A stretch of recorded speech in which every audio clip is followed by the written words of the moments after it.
Welcome to Carter's Retro Reviews. Are you a stay-at-home mum with far too much time and, for some reason, own a Saturn? Well, I have the game for you, and that is Columns Arcade Collection. So, is it any good? Well, it's the question on everybody's lips, isn't it? So, without any further ado, I present you the review. Here we go.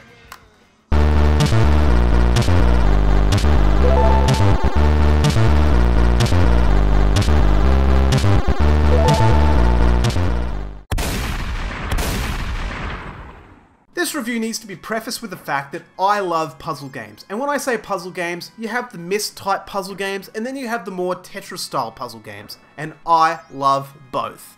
Anything that poses some form of a challenge within reason, of course, and they both challenge me in different ways. One is based on problem solving, and the other is based on reflexes. I was always under the impression that Columns was originally a Sega IP released on the Mega Drive, but it turns out that it was released on early computer platforms like the Atari ST and also showed up on the TurboGrafx. But then the cracker who made the game sold the rights to Sega, and Sega ran with it. They ran the absolute shit out of that game. It turns up on every single Sega console, the Master System, the Mega Drive, the Saturn, Dreamcast, Game Gear, and even the Mega CD. Oh, and the PlayStation got a port on a compilation called the Sega Genesis Collection. I sure had fond memories of this game back in the Mega Drive days. In fact, this is a Sega Ages compilation, released in 1997, which is how we're able to treat this compilation on its own merits. It's Tetris with colours instead of shapes. How could this not be a hit? Anyone can pick it up, and it's addictive on top. This suite gives you 4 games: Columns, Columns 2, Columns 97, and Columns Stack. Shouldn't this many sequels and offshoots of a game as casual as this be a sign of things to come, with the casual gaming market being the way that it is? Couldn't someone see that a casual game this popular be something that people should want more of? Someone did, and they made a metric fuckton of cash from it, with titles like Luxor and Bejeweled. Similarities between Jeweled and this series? Nah, no way. Presentation of the package is pretty much Sega going, hey, here they are. Take them or leave them. Wait, don't leave them. Play them. Love them. It's bone dry and uninspired. I mean, it sticks to the theme of pharaohs and ancient Egypt and shit, but it's one mediocre picture in the background and then 4 thumbnail pictures to select the game. Whoopee! Can't control my excitement. And then once you're in the game, it's clear the focus is less on style and more on gameplay. Regardless on which game out of this compilation you're playing, they pretty much function over fashion. If you're going to be making comparisons between this version and the Mega Drive version, then you'll find this just as good, if not better. So in that way, this compilation does exceed. Graphically, this is on par with anything you'll find on the Mega Drive. In fact, Columns 97 has some graphical improvements. I mean, not much of one, but there's a little shine. The 2 titles, Columns Stacks and Columns 2, are standard. The graphics are technically not terrible, but they're not exciting either. I'll cover more of this in the gameplay section.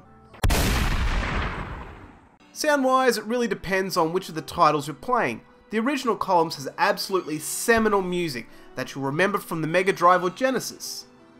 The other titles, though, are a little ho-hum. Gameplay has to be assessed based on the individual games. The original Columns is the Mega Drive version to a T. I can't really fault anything wrong with it. Although, so it damn well should. People complain about how the new gen is not much of a difference between the old and the new, but when you have compilations like that, it's something that's been going on for years. Columns 2 takes the core gameplay, repeats it, and adds different skins for each of the levels. It's progress in a very minor way, and I don't think it really counts as a new game. If anything, it counts more as a different mode from the first game. The controls are super tight in this game, but to be fair, every version of Columns has that same much needed reaction time. Columns 97 is the only game which kicks it up a notch, graphically speaking, and in turn, it does feel better to play. It's still no major innovation away from the original. The most interesting game of the lot is the odd Column Stack, as it plays like a card game. But even then, your opponents in this game are some terrorist with dreadful BO, a fucking monkey, some rejected burn victim from RoboCop, and that fat Asian dude from Austin Powers who throws a shoe. It has a Casino Pharaoh theme, which is a slight variation. When you clear the lines, it generates coins, which throws lines to the other player. It's a nice change, but I still feel about the game. Replayability of the game is here in the sense that you have 4 titles from the same series, which are all much of a muchness, sure, but they're all 2-player. For the single player, there's not much here, but if you have a friend who has a penchant for puzzle games, this couldn't go amiss.